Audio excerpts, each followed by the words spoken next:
Everybody needs to have something going on for Right. themselves, because that can be something that can create the next Amazon, next Apple. So all of us have potential. And two, it's like, if you can get a job at a 9 to 5, you can create your own, because apparently they saw something in you. Right. So all of us have that potential. It's just we have to, especially in our communities, we have to think about ownership. Powernomics is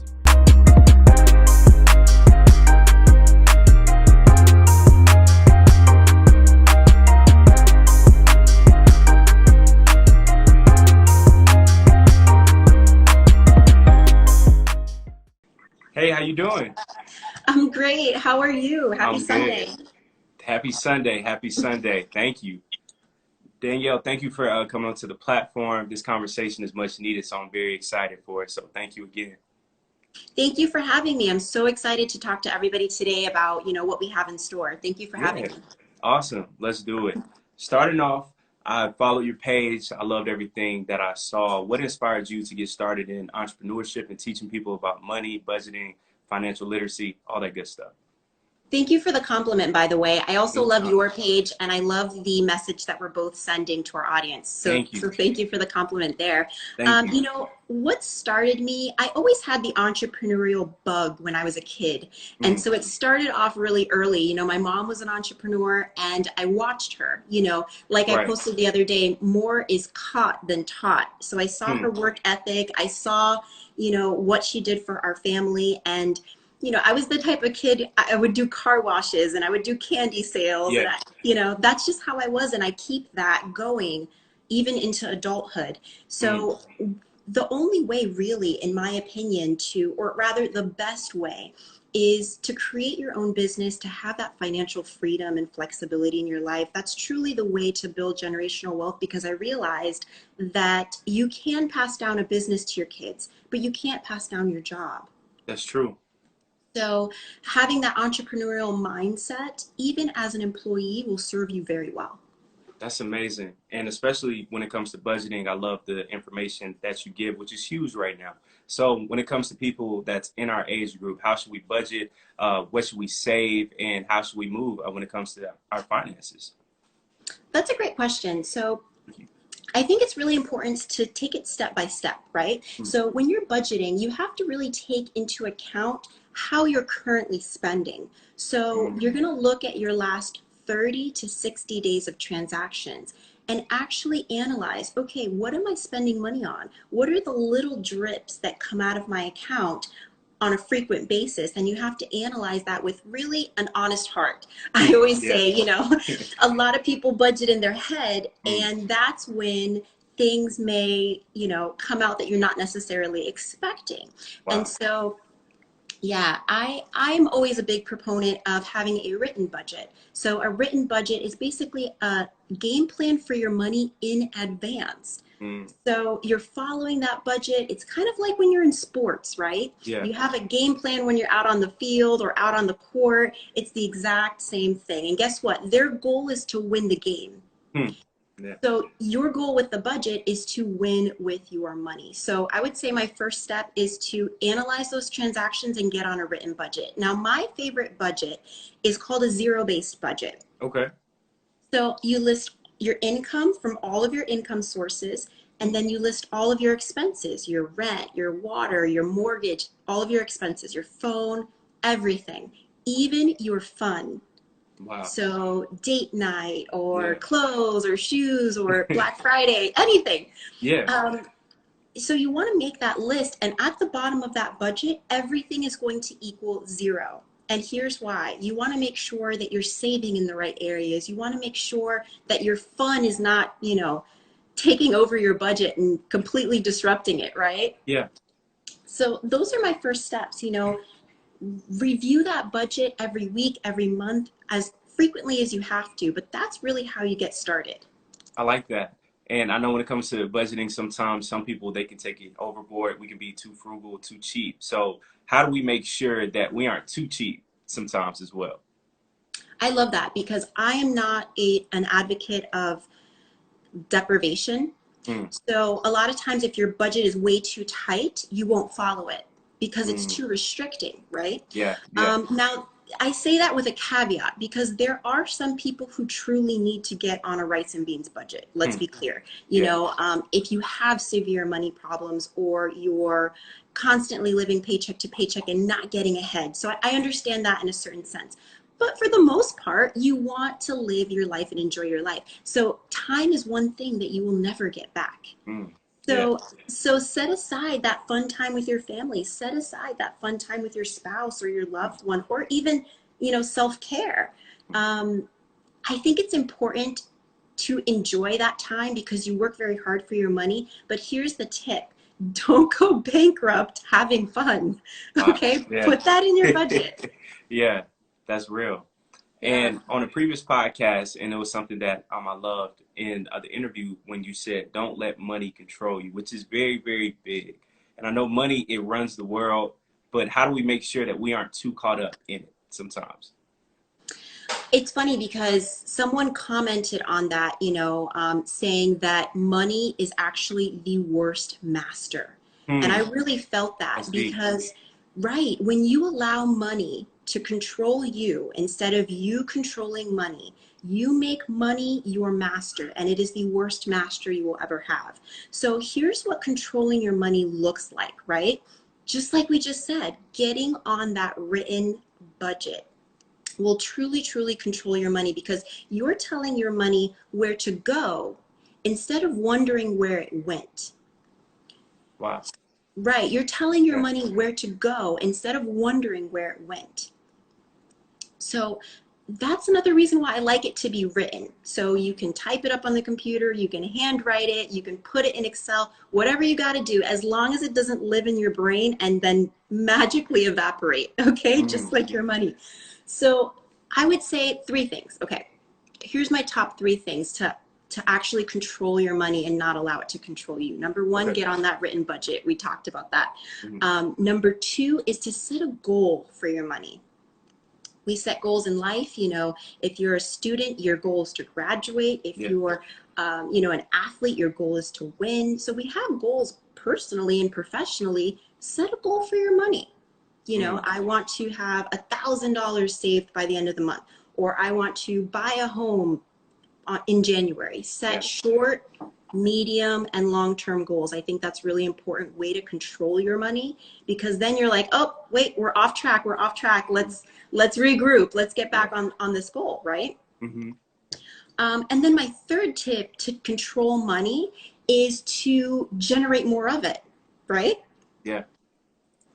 I think COVID has really shown us that people are generating multiple streams of income left and right because they've either lost their steady job or are coming into some financial troubles, or they lost a loved one and it's really hard financially. So generating multiple streams of income really allow you to control your money, because if one stream is taken away from you through a layoff or through, a lack of customers, then you have other streams to sustain you. It's really hard to rely on one stream of income for 100% of your life. True.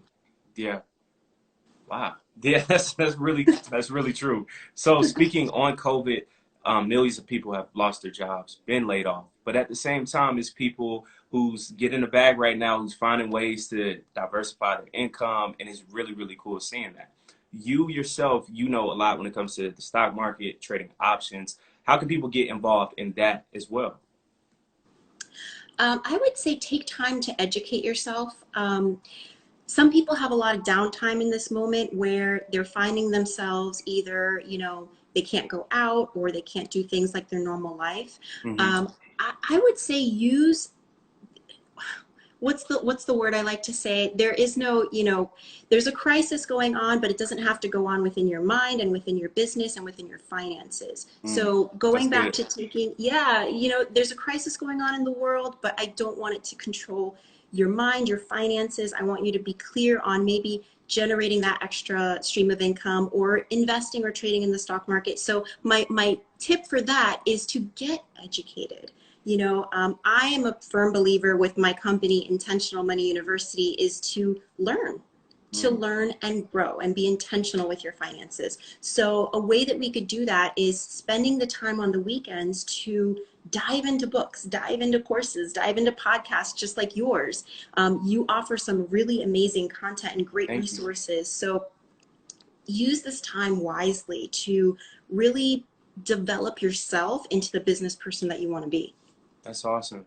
And speaking on Intentional Money University, your company, I love it. What inspired that? And two, for you being someone who has a lot of information, a lot of people don't like sharing it. So what inspired you to actually share this with us? Well, I have 2 kids and my daughter is 13. So she was a huge driving factor in inspiring me to share this message with the world. Now, her impressionable eyes are watching me, and she's about to become, into the workforce and then soon off to college. And it just blows my mind, right? That time just goes so fast. So, teaching her about money was really the inspiration to teach other kids about money. So my very first course in Intentional Money University is a course that teaches youth age 8 through 18 the basics of financial literacy. So we talk about a money mindset. We talk about how to make money, how to save, how to invest. We talk about how to file your taxes. I mean, we go through, we talk about how to go to college debt free. Everything in that course is what I wish I had when I was a kid growing up. Yeah. And that's truly what inspired me. I realized that I made a lot of poor money decisions when I was in my teens and 20s. And everybody I talk to kind of has the same thing. They're like, I wish I knew then what I know now, so I could have started earlier. So that was my inspiration for really bringing this financial literacy to people of younger ages, also people our ages, adults, these beginner courses on investing, like you mentioned before, and the beginner courses on starting an online store and thriving during COVID. So that's what inspired me. I took my struggle and I want to help either you to prevent that mistake or to get through whatever financial struggles you're going through right now. That's great. And for entrepreneurs right now during this time who are struggling to launch their businesses, or if they have something that's similar to what you're doing right now, how should they probably market that product? Oh, it's funny because I see a lot of people let fear stop them from launching. Yeah. My number one tip to that is launch. Do it scared. Get your product, get your service out there to the world. I take this quote all the time from Neo Davis, and he says, do not be addicted to education, but allergic to execution. I'll say that again. Do not be addicted to education, but allergic to execution. And when I heard him say that, that hit me so hard because that's where a lot of people find themselves. They find themselves in that, they're stuck. They have analysis paralysis. And that fear prevents them from launching their business. And I want to say, do it anyways. It's not going to be pretty. It's going to be ugly. Nothing is going to be perfect. Everything will go wrong. But guess what? Do it anyways. It's one step at a time. Make a plan for your business. Make a plan for your day. Take it one step at a time. You learn more on the way up than you ever will behind the starting line. That's so true. Yeah. Right? For example, if I want to learn how to walk, okay, I can watch videos.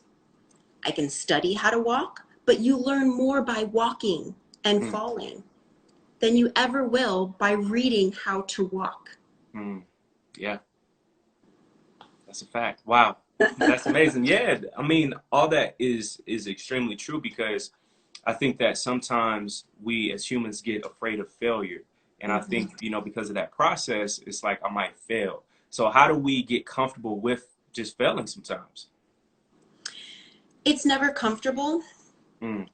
But like you said, you have to get comfortable with it, because if you realize all of the successful people in this world have failed and embrace failure, they actually run towards failure because they know that that is the way that they will succeed.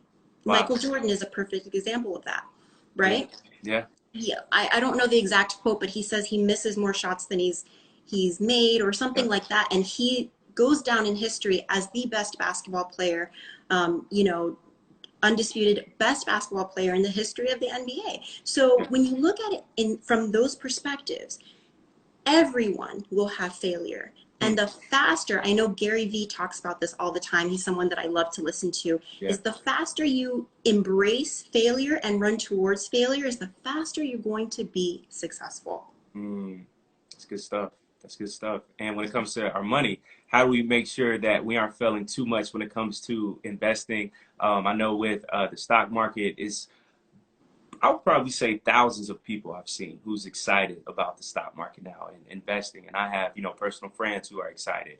But how do we make sure that we're trading options properly? How do we make sure that we're doing things in the stock market properly and that we aren't just going everywhere?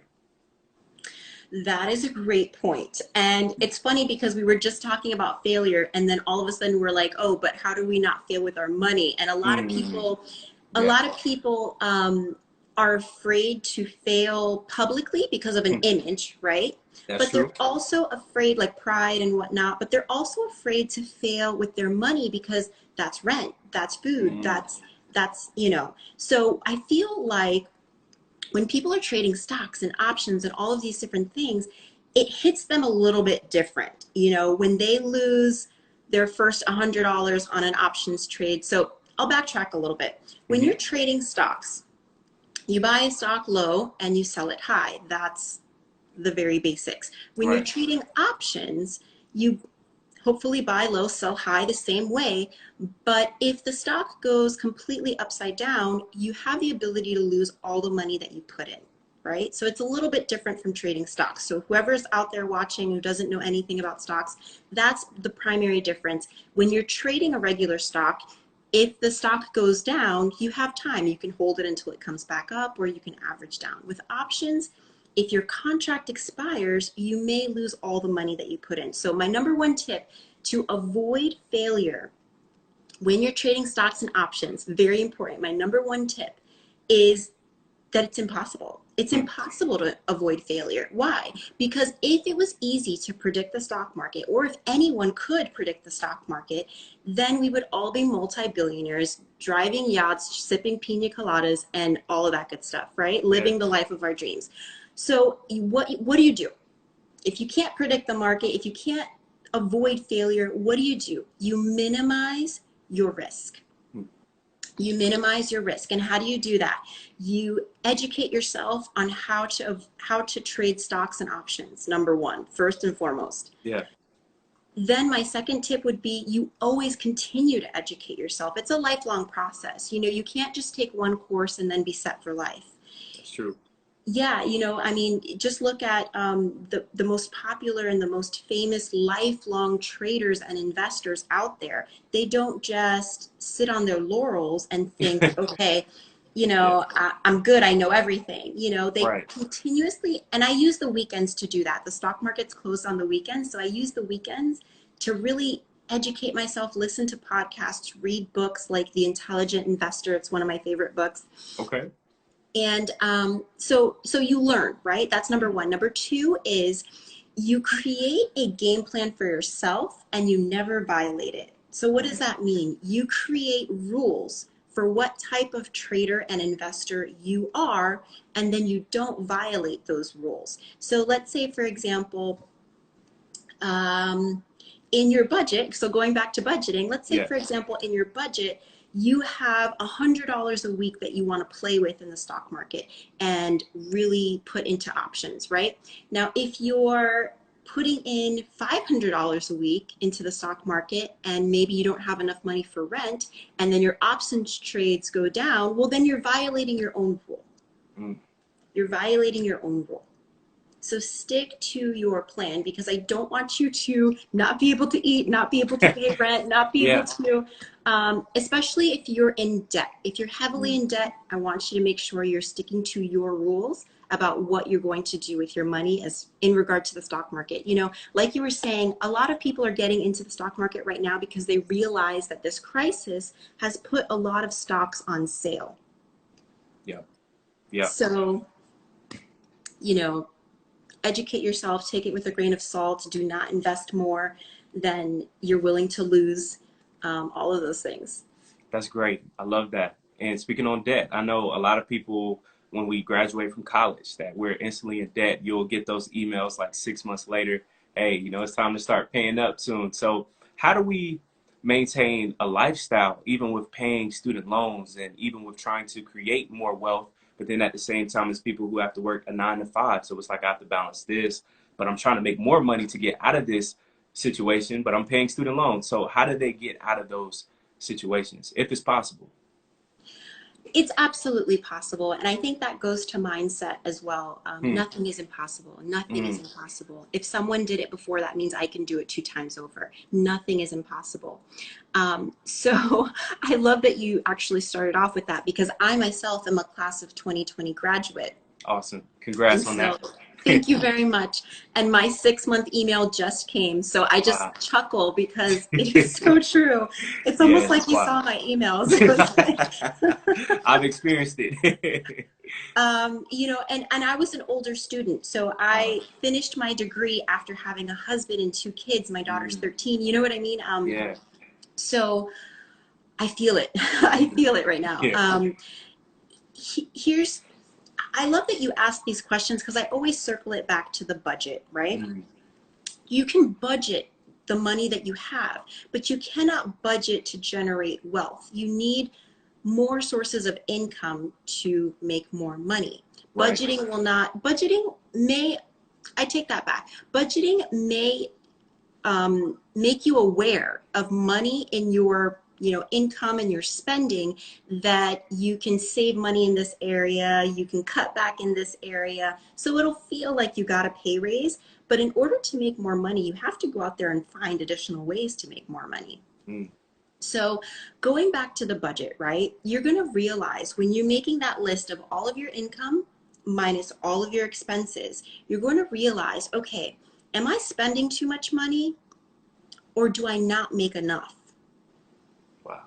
When you realize those 2 things, then you can plan accordingly.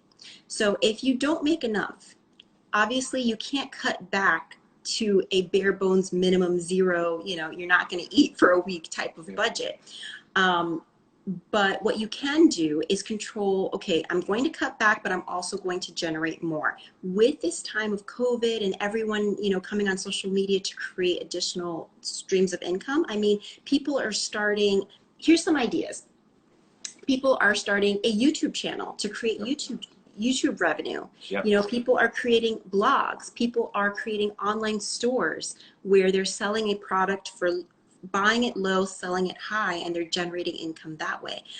They're becoming influencers, podcasters, selling their artwork online. I mean, you name it, whatever your skill set is, being able to monetize it in this time really helps to push you over that edge of enjoying your life, like you said, paying off debt. So all of that extra income goes towards debt.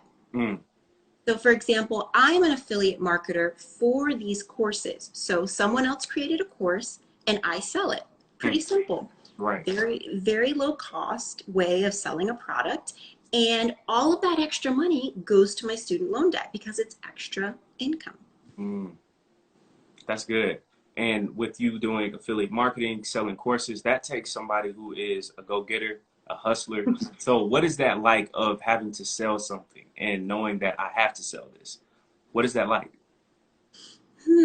Well, I certainly, first and foremost, I certainly pick what I want to sell. Okay. Yeah. That's the most important thing. Now you say have to, and I want to make a clear distinction that all of the things that I promote, I personally use myself. So the only reason why I promote them is because I absolutely love them and they've worked for me. So I know that they will work for other people. Right. So because this is just one of my multiple streams of income, it kind of takes off some of that pressure, right? Of having to sell or feeling like a pushy salesperson. I see what you're saying. Yeah. Right. Yeah.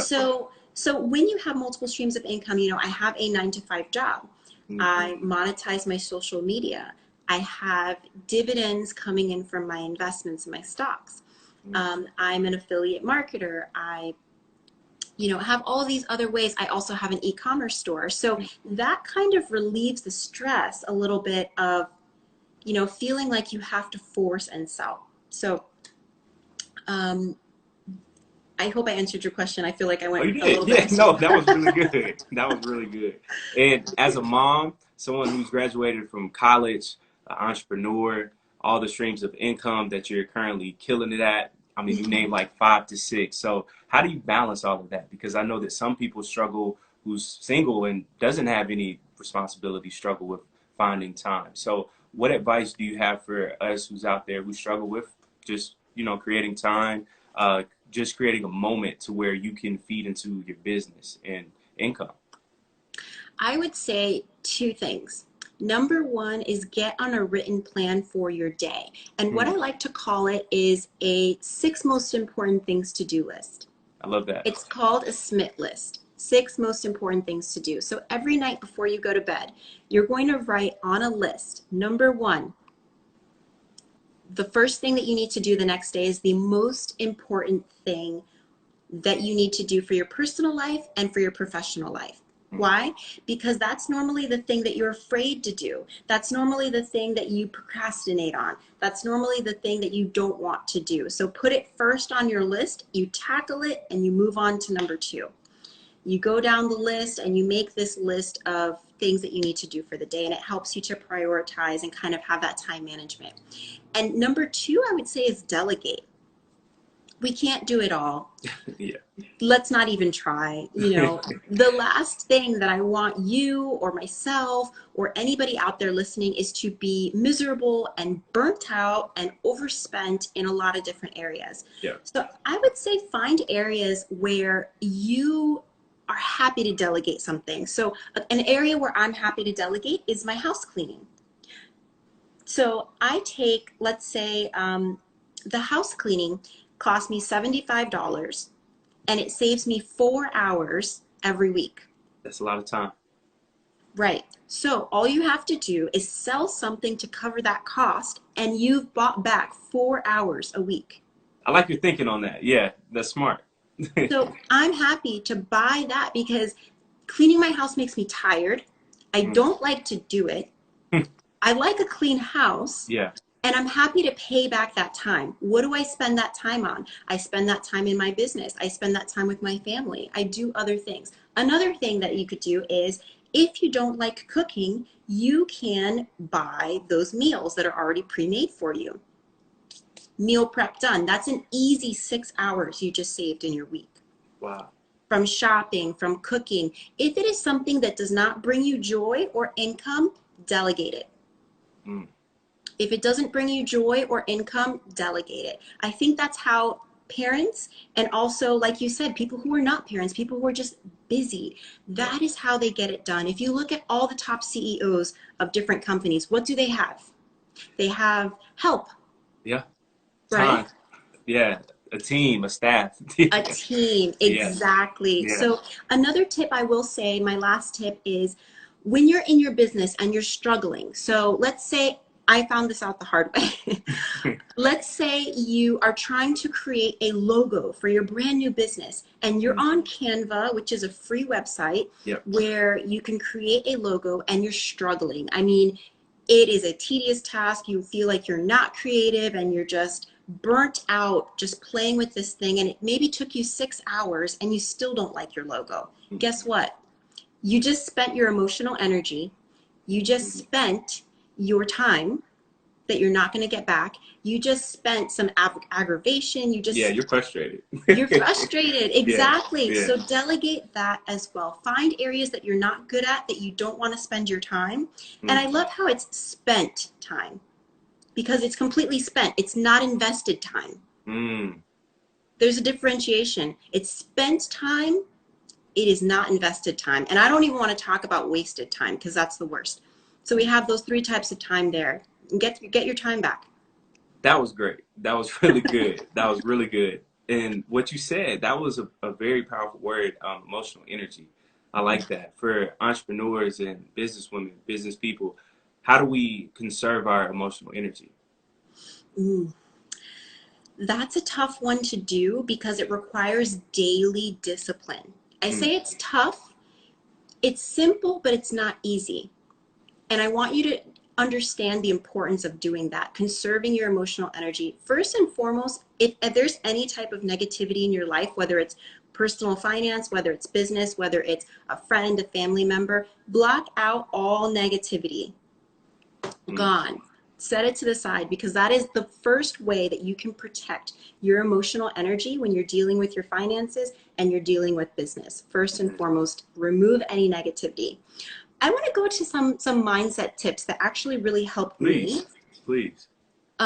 So first and foremost, when developing a money mind, and it's so funny because that's actually the first course, the first lesson in my course, IMU 101, is developing a strong money mindset. So how do you do this? Number one, now I always take notes when I'm on live. So because you're listening to someone speak, or you're listening to a podcast and someone's speaking and you're investing an hour of time listening to someone speak. So definitely use that time wisely, make notes and say, okay, this is an action item I'm going to take right now in my business. So number one is to develop a strong why story. I'm sure, Caleb, you've heard that people talk about their whys all the time, right? Yeah. Know your why. Yep. Exactly. So many people, they have that thought in their head. They're like, oh, okay, well, this is my why. My family's my why, whatever. But it's not strong enough to compel you to push through those hard times of fear, self-doubt, lack of money, and all of those things. So I want you to spend some time to develop a strong, compelling why story. Now, what does that look like? It's 3 to 4 sentences that dig deep into your why for your personal business and your personal finances. And I want it to be so deep that it makes you cry. Your why needs to be so deep that it evokes emotion. And here's why. When you encounter those obstacles that we talked about in business, when you encounter, a budget that doesn't seem to work out, when you encounter living paycheck to paycheck, or when you encounter, an overdraft fee and you're like, why? It needs to evoke emotion. Here's why. This is my why. My why is my future generations. My why is living a life that I truly love, financial freedom, financial independence. My why is being able to buy my mother the car of her dreams when growing up we used to walk everywhere and we were living, a completely different life. So your why has to be so deep and so personal to you that it makes you want to cry. I developed that why story, but it also leads me to develop an I story. Now, it's who are you? So it's basically an I story that develops who I am. Now, a lot of people say, oh, well, I'm bad with money. Is that who you are? I'm bad with finances. That's not who I am. That's not who I want to be. But we're subconsciously telling ourselves that this is who we are. A lot of people say, I'm bad with math. That's true. I'm bad with business. Yeah. I'm bad with selling. Is this who you are? That's not who I am. So you're developing a why story and an I story. I am powerful. I am confident. I am a businesswoman. I am a successful businesswoman. I am a leader in my community. I'm an educator. So those two stories, I would say, are the first things that are going to be building you into a higher vibration to protect your emotional energy, like you were talking about before. I love that.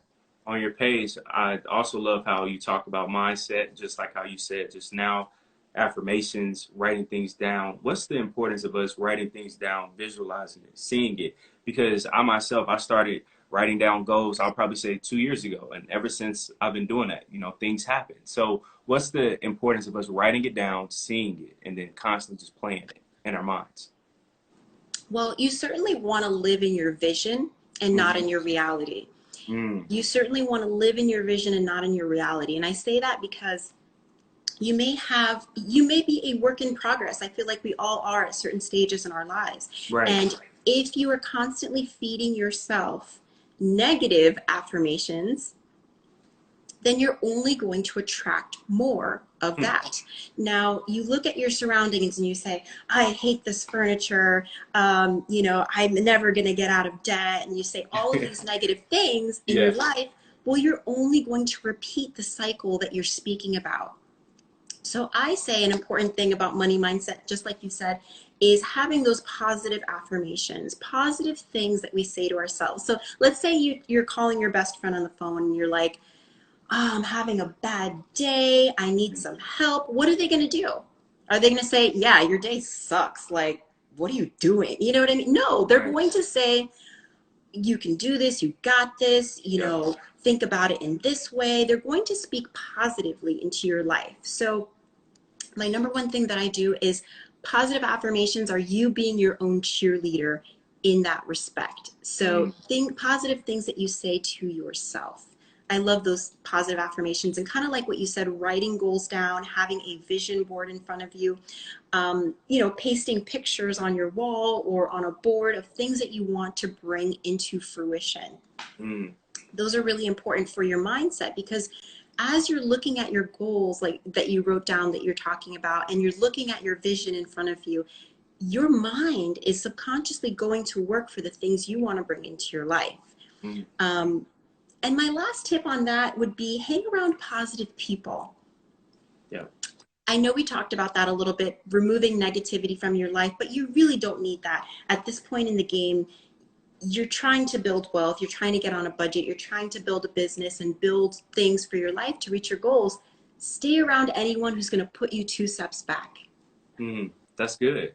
Earlier, you spoke about, which kind of connects to what you just said now, about taking notes on live and being open to receiving information. How do we humble ourselves, right, to take in information from the right people? Because I know sometimes as entrepreneurs, as creatives, we can get stubborn. So how do we stay humble and always just stay open to learn and soak up as much information as possible? That's a great point, because it does take humility to realize wise people know that they don't know it all. Wise people know that they don't know it all. And so it does take a coachable, teachable mind in order to receive information. Like I mentor tons of kids, and there's actually one kid that I was speaking to recently who's developing I can already tell his mindset and his business idea is a multi-million-dollar ad agency at the age of, I think he's 15. And I want to say that I can already tell. I can already see it within his future, even far before he sees it within himself. And, you know, I always tell him is that, excuse me, is that, you know, you have to be open to be coachable, right? And he absolutely is. He reaches out for help and he is coachable. Now, I want you to be careful, because you can be coachable and you can be coached by the wrong person. So look for people who are successful in the area in which you want to be successful.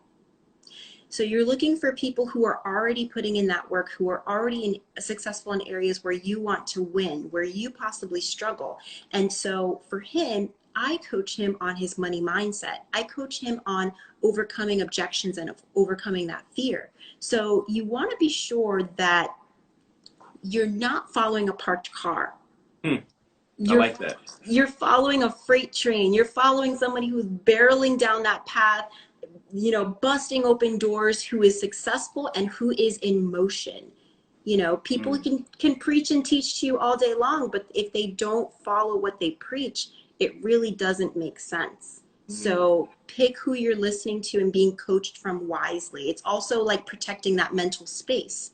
If you're being coached by someone who is hyper negative, or if you're being coached from someone who is struggling in their own personal business, you may have trouble there. That's good. And some entrepreneurs may struggle with comparing themselves, looking at other people's paths and saying, I'm not there yet, or two, just going through all the ebbs and flows. So how do we stay confident in our business ideas, ourselves, our skill sets?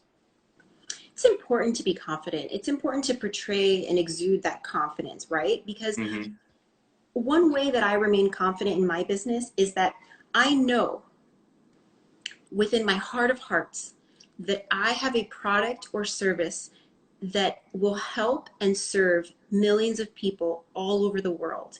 And if I shrink, if I cower, if I succumb to fear, then I will not help those people who need my help. Those people who need my help will not hear my words. They will not benefit from my service, because I am meant to share and to empower and to inspire and to motivate and to help people win with their money. And if I, like you said, release that confidence within myself, they won't get to hear it. So I think about that. I think about others. I'm others focused, and that gives me the confidence to keep going. That's great. That's great. And for yourself right now, what is your why? What gets you going every single morning? Because you're extremely busy. So what drives you? My why, at different points in my life, my why was different. And I think that it's important to acknowledge that. When I was younger, my why was absolutely my mother. I was raised by a strong single mom who was so positive and influential in my life. And we didn't have everything. We weren't, we didn't live in poverty, but we didn't have a super abundant life. And all I ever wanted was to be successful within my own self so that I could provide to her. And she always loved a Jaguar, right? That was her favorite car. And so I said to myself, when I make a lot of money, I'm going to buy her that car, because there were times where we used to have to walk to the store, and we used to have to walk to school, and we used to have to, worry about our car breaking down, and, living without some of the best things in our lives. And my why was her. She was the absolute best thing in my life, and she's absolutely phenomenal. And so that was my why. Right now, my why is still her, because I love her to death, but it's my own family, my kids, the future generation who are counting on me to be able to live a life like where money is not a stress, where money is free flowing, frequent, and absolutely fun. That is my why, to see my children be able to be absolutely generous with their money. And in order to be generous with their money, they have to be free of debt. You can't give from an empty cup. So I want to build wealth so that I can be generous and teach my children how to do the exact same. That's beautiful. And two, I know that that's great stuff, because I've seen it in life that we'll get afraid of money, right? Of where we'll be afraid to give or to even receive. And I've heard stories of people saying, build a relationship with money. How do we do that? Because I hear that a lot, but I think that people truly don't understand that. So how do we build a real relationship when it comes to finances? Well, I truly believe that a lot of the relationships that we build with money are born when we're very young, and they're planted subconsciously, because we view them, right? Yeah. So when we're going to, and I catch myself, I'm absolutely not perfect, but I catch myself when I go to the store, when my son says, he's 5. My son is 5 and my daughter's 13. So when my younger son says, Mommy, I want this, I catch myself and make sure that I don't say I can't afford it. I catch myself and not say that we don't have enough money, or that it's too expensive. Those words, I catch myself to not say them, to plant those seeds into his mind. I used to, and then I realized, what seed am I planting in his young mind? Because the next week he came to me and he said, Mommy, do we have enough money for this? And it was like a $20 toy. And I'm thinking, wow, what am I doing? At 5, yeah. What am I doing that he thinks we don't have $20? So I say that all to say, that story, that building a healthy relationship with money starts when you're young, but we can't go back into time, right? So if you have kids, start to work on a money mindset with your kids, because they are watching. But if you don't have kids and you're working on yourself, start with a healthy money relationship by, going from a lacking mentality to an abundance mentality. So instead of having a bad relationship with money, have a good, healthy relationship with money. Here's one tip that I'll give you. I have a gratitude journal, and that helps me to build a healthy relationship with money. Here's why. Even when I'm down to my last dollar, or even if I was struggling with money, I was thankful for the money that I did have. I was thankful for the ability to generate more money. I was thankful for the ability to know how to create generational wealth for myself and for my family. So when you start to make a list of everything that you're grateful for, it starts to bring abundance, not only abundance, but it also helps to repair that relationship that may have been broken with your money. You know, I'm thankful for the last $1 in my bank account. I'm thankful for the ability to get up and go to work tomorrow, or I'm thankful for a business that I created. Wow. So that connects to mental health then, of just knowing what you have, being appreciative. How do you make sure, as a young entrepreneur who's building something and multiple streams of income, you're always learning, how do you stay mentally sane then? Because that's a lot. It's a lot on your shoulders. It's a lot. I think a little bit of everything that we talked about, that we touched on today, would help you to stay sane. So in recap, we'll make a list of our days, plan out our days like a schedule, as if, you know, you're going to work, your boss gives you a schedule of things that you need to do.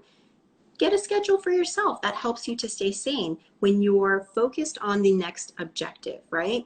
Then not only creating that schedule for yourself, creating that budget, going over your personal goals, you know, that helps to keep your brain working on what's looking in the future and being happy in the moment. Creating that gratitude journal helps you to stay sane. Saying those positive affirmations helps you to stay sane. Creating that vision board and all of those different things helps you to stay in that positive high frequency vibration, to help you to kind of get, when you're feeling cluttered, when you're feeling everything is out in the open and you're like, okay, I need to hone down and really focus on what's in front of me. I think those are really important things to help with that. Nice.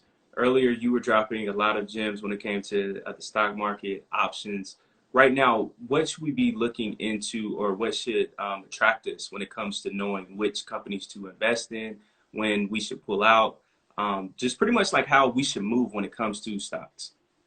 Well, that's a great question. First and foremost, get educated. First and foremost, get educated. I know you're heavily educated, but for anyone who's watching this and has no idea what to do in the stock market, I want you to first and foremost educate yourself. Now, what are you looking for? You're looking for companies, well, first, you're identifying what type of trader you are, right?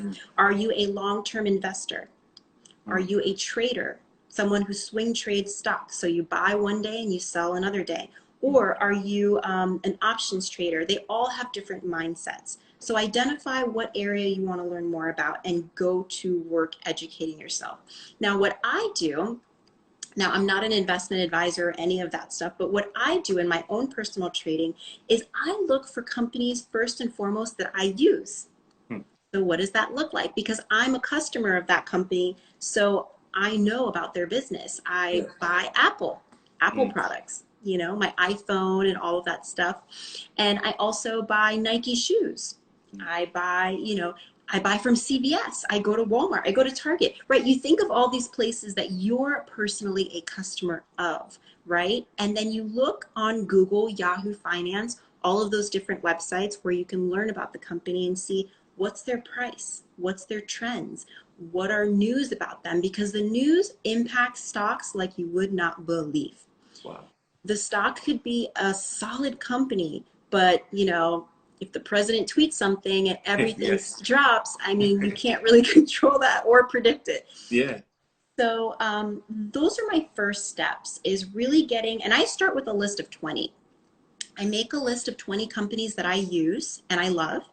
And I start researching each one. Okay, what's the price? What's the news? What's the tracked record? What are maybe some future projections, or what are the analysts saying? You know, that's how I start. Good, good. And on the previous podcast, this was really interesting. I think you said you made a 500%. I think it was a profit, right, off of your stock. It was with Apple, correct? Yeah, so when I heard that, that caught my attention like a lot. So when that moment happened, and also going back as well, what sparked that in your mind and shows you like I'm pretty good when it comes to stocks? Well, thank you so much for listening to that prior podcast that I did. It's on my page if you guys want to go check it out. And so what I did, I am a newbie investor. So I started investing in about April or May when the pandemic hit. I seized the opportunity and I started trading and investing. Wow. And so with options trading, I made a 500% return on investment with I think I bought initially 3 or 4 Apple options contracts. Now, with options, it's completely different than stocks and buying a share of a company. With options, you have the right to exercise 100 shares of a particular company at a strike price. And you have the expiration date of that option. Let's say it's 1 week out. Let's say it's 2 weeks out.